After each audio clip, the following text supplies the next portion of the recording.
परमात्मा ने आपको एक सुंदर मानव काया बना दिया, वो भी 3 मंजिल वाले गए। कोई कोई कहते हैं साधु संतों ने 7 मंजिल का, कोई कहते हैं 3 मंजिल का। मान लीजिए आपके पास 3 मंजिल वाला एक मकान है, नीचे मंजिल में रहते हैं नौकर चाकर वगैरह लोग, नीचे कर रहते हैं, चौकीदार रहते हैं, नीचे रह करके सारे देखते हैं। और बीच वाले जो मंजिल हैं उसमें रहा करते हैं जो थोड़ा सा ऊंचे कक्षा की ऑफिसर वगैरह हैं, अच्छे कर्मकर्ता हैं, संचालक हैं, तरह तरह की। बिल्कुल ऊपर मंजिल में रहने वाले हैं मालिक पुरुषोत्तम, वही ऊपर मंजिल में रहते हैं। आपके काया है, काया के कमर से तक लेकर पद तल तक जो मंजिल हैं, देखिए ना, नौकर चाकर हैं यहाँ पर रह करते हैं। पूरी चर्या तमकं कर्म शूद्र स्वापी स्वभावजम, यह शूद्र जैसे हैं, परिचर्या कर्म करना है। सवेरे उठ के जैसे अपना मेहतर का काम क्या होता है ना, मैला फेंकने के लिए जाते हैं दूर, आप भी वैसे ही अपना शरीर के नीचे के तरफ जो नौकर हैं उनका साफा सुथरा का काम बना दिया गया, और नौकर हैं करते हैं। पैर चलते रहते हैं और रास्ते में देखते रहते हैं, रास्ते में कांटा कंकड़ सर्प मेढक कीचड़ सारे देख दाख के चलना ही अपने पैर का काम, ये सारे नौकर हैं। और बीच वाले महल कहाँ तक है आप देख लीजिए, बिल्कुल कुटस्थ तक, आंख के ऊपर तक। ये बीच वाले महल आंख ऐसी एक अफीसर है जो सारे देख रेख करके बतलाने का उनका काम है। मुंह ऐसे एक अफीसर है जो सारे चखने का बोलने का सारे काम मुंह में होता है। कान ऐसी है, अरे शेर का आवाज इधर मत जाओ, कान बतला देता है बस। और नाक कहते हैं अरे राम राम, कितना सुंदर सुगंध फूल खिले हुए गए, ये कौन सा बगीचा है। ये सारे बड़े बड़े अफीसारों का काम है। और इसके ऊपर पुरुषोत्तम कुटस्थक्षर उच्यते, वही अव्यय पुरुषोत्तम पुरुष आपके कुटस्थ से लेकर सहस्रार तक जगह में निवास करते हैं। ततिष्ठ दशांगुलम, हमारे उपनिषद में कहा जाता है जहां पर 10 अंगुल परिमित स्थान में वही परमात्मा रूप आत्मदेव निवास करते हैं। जब मानव काया माँ की पेट में निवास करते थे, वही समय विदारण करके विदृति सहस्रार वहीं पर विदारण करके भीतर प्रवेश कर गए थे, वही उनका निवास स्थान है। ये 3 मंजिल वाला मकान का मालिक के परमात्मा ने आपको भले ही राम भजे तो कुष्ठी भला, चुई चुई पड़ता जाम, और राम भजे तो दरिद्री भला, टूटी घर का छान। सही है, परमात्मा ने आपके 3 मंजिल वाला मकान का मालिक बना दिया है। फिर क्यों बनाया? न इसमें रह करके तुम उतने ही ग्रहण करो। चतुर्विधा भजन्ति मां जना, 4 प्रकार के अन्न आप भोजन करते हैं।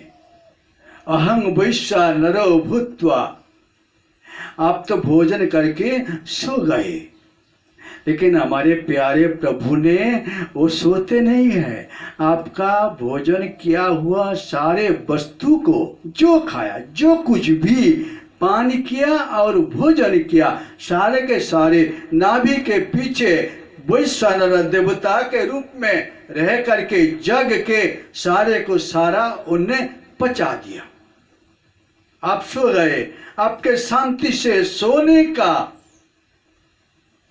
व्यवस्था उनने कर दिया। अगर कुछ आपने हिसाब के बाहर भोजन कर लिया, वही वैश्वानर देवता ने आपको गड़बड़ी पहुंचा दिया। क्यों ना आपने किया और वो उनका दोष क्या है। इसलिए कहते हैं चार प्रकार पचा मन्नम चतुर्विधम, चार प्रकार के अन्न आप खाते हैं और उसके द्वारा शरीर का रक्षण होता है। अगर शरीर का रक्षण ऐसी हो, देव हितम जदायु, जब तक मैंने प्राण लेकर शरीर में रहूंगा तब तक देव हित कर कर्म मुझसे होता रहे। देवताओं ने पसंद करते हैं, सारे देवताओं का निवास आपके शरीर में ही है। जहाँ भांड में वही ब्रह्मांड में आपका शरीर एक भांड जैसे हैं, शरीर रथ हैं, शरीर क्षेत्र हैं, शरीर विष का बेलरी हैं, शरीर वृंदावन मथुरा सारे तीर्थ हैं, शरीर अस्वस्थ वृक्ष हैं। तरह तरह के अनुभव किए हुए साधकों ने इसका नाम रखा है।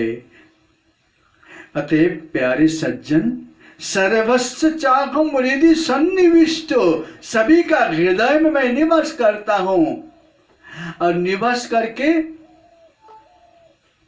मत स्मृति ज्ञानम अपूहनंच, जो पापात्मा है उनको स्मृति हरण कर लेता हूं। दुर्योधन को समझाने के लिए भगवान द्वारकाधीश वहां पर पहुंच गए। वही भरी सभा में दुर्योधन, दुशासन, कर्ण, भीष्म पितामह, धृतराष्ट्र सब कुछ बैठे हुए थे, सभी को समझा रहे थे ये लड़ाई तो मत करो, इसको थमा दो और पांडवों का 5 ग्राम दे दो, 5 गांव उनके लिए चाहिए बस। लेकिन भगवान जी समझाने का बाद भी दुर्योधन ने उनको बंदी बनाने के लिए इंतजाम किया था। मत स्मृति ज्ञान अपोहनंच, मैं उनका ज्ञान हरण कर लेता हूं। क्यों ना, उनका पाप जो है, पाप ही उनको मार डालेगा।